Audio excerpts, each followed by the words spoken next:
Aldrin, Michael കോളൻസ് എന്നീ 3 ബഹിരാകാശ യാത്രികർ പറന്നിറങ്ങിയ ദിനം. 1969 ജൂലൈ 21-ന് മാനത്തെ ഈ വിസ്മയം ഭൂമിയുടെ ഒരേയൊരു പ്രകൃതിദത്ത ഉപഗ്രഹമാണ്. ഇന്ത്യയിൽ നിന്ന് ആദ്യമായി ചന്ദ്രനിൽ കാലുകുത്തിയത് വിനോദ് ശർമ്മയാണ്. പിന്നീട് കൽപ്പന ചൗളയും സുനിത വില്യംസും. ചന്ദ്രദിനം ആഘോഷിക്കുന്ന ഈ വേളയിൽ എല്ലാവർക്കും ചന്ദ്രദിനാശംസകൾ നേർന്ന് ഞാൻ നിർത്തുന്നു. നന്ദി, നമസ്കാരം. ചന്ദ്രദിനം ജൂലൈ 21 ചന്ദ്രനിലാദ്യമായി കൽപ്പാദം വെച്ചത് നീലാശ്രമല്ലോ. ചന്ദ്രദിനം ജൂലൈ 21 ചന്ദ്രനിലാദ്യമായി കൽപ്പാദം വെച്ചത് നീലാശ്രമല്ലോ. ഇന്ത്യയുടെ ആദ്യ ചന്ദ്രപര്യവേഷണം ചന്ദ്രയാനൊന്നല്ലോ. ഇന്ത്യൻ ബഹിരാകാശ പദ്ധതി ISRO-യല്ലോ. ഇന്ത്യയുടെ ആദ്യ ചന്ദ്രപര്യവേഷണം ചന്ദ്രയാനൊന്നല്ലോ. ഇന്ത്യൻ ബഹിരാകാശ പദ്ധതി ISRO-യല്ലോ. ബഹിരാകാശ യാത്ര ആദ്യം നടത്തിയത് യൂറി ഗഗാറിനല്ലോ.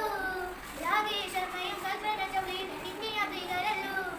ബഹിരാകാശ യാത്ര ആദ്യം നടത്തിയത് യൂറി ഗഗാറിനല്ലോ. രാകേഷ് ശർമ്മയും കൽപ്പന ചൗളയും ഇന്ത്യൻ യാത്രികരല്ലോ. റഷ്യയുടെ ആദ്യ ചന്ദ്രപര്യവേഷണം ചന്ദ്രയാനൊന്നല്ലോ. ആദ്യം മനുഷ്യരെ ചന്ദ്രനിൽ എത്തിച്ചത് അപ്പോളോ 11. റഷ്യയുടെ ആദ്യ ചന്ദ്രപര്യവേഷണം ചന്ദ്രയാനൊന്നല്ലോ. ചന്ദ്രനിലാദ്യമായി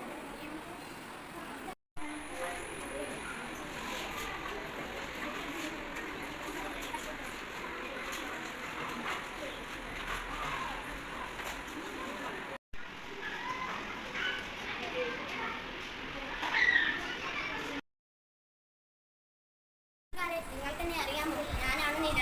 ചന്ദ്രനിൽ ആദ്യമായി കാലുകുത്തിയത് ഞാനാണ്. എൻ്റെ കൂടെ എഡ്വിൻ ആൽഡ്രിനും മൈക്കിൾ കോളിൻസും ഉണ്ടായിരുന്നു. ഞങ്ങൾ അപ്പോളോ 11 എന്ന വാഹനത്തിലാണ് പോയത്. മൈക്കിൾ കോളിൻസ് ആണ് വാഹനം നിയന്ത്രിച്ചത്. 2.5 മണിക്കൂർ ഞങ്ങൾ ചന്ദ്രനിൽ ചിലവഴിച്ചു. ചാന്ദ്രവസ്തുക്കൾ ശേഖരിച്ചു. ഞങ്ങൾ മടങ്ങി. ഞങ്ങൾ ഇറങ്ങിയ സ്ഥലത്തിന് ശാന്തിയുടെ സമുദ്രം എന്ന് പേരിട്ടു. ആദ്യ ഇന്ത്യക്കാരനാണ് രാകേഷ് ശർമ്മ. അദ്ദേഹം ഒരു ഇന്ത്യൻ പൈലറ്റായിരുന്നു. അദ്ദേഹം ബഹിരാകാശത്ത് 8 ദിവസം ചിലവഴിച്ചു. അദ്ദേഹം ബഹിരാകാശത്തേക്ക് പോയ വാഹനം സോയൂസ് T-11. 138ാം ബഹിരാകാശ സഞ്ചാരിയായിരുന്നു രാകേഷ് ശർമ്മ. ലോകത്തിലെ ആദ്യ ബഹിരാകാശ സഞ്ചാരിയായ യൂറി ഗഗാറിൻ 1934 മാർച്ച് 9-നാണ് ജനിച്ചത്. 1961 ബഹിരാകാശത്ത് എത്തിയ ആദ്യ മനുഷ്യനായത്. രണ്ടാം ലോകമഹായുദ്ധകാലത്ത് തന്റെ കണക്ക് അധ്യാപിക യുദ്ധവിമാനം പറപ്പിച്ചത് ഗഗാറിൻ പുതിയ ചിന്തകൾ ഉണർത്തി.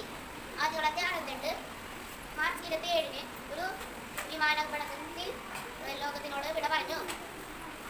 കൽപ്പന ചൗള 1962 മാർച്ച് 17-ന് ഹരിയാനയിലാണ് ഞാൻ ജനിച്ചത്. 1994 ഡിസംബറിന് ആസാം ബഹിരാകാശ സ്ഥാനാർത്ഥിയായി എന്നെ തിരഞ്ഞെടുത്തു. ബഹിരാകാശത്ത് വന്ന ആദ്യ ഇന്ത്യൻ വംശജയാണ് ഞാൻ. കൊളംബിയ സ്പേസ് ഷട്ടിൽ STS എന്ന പേടകത്തിലാണ്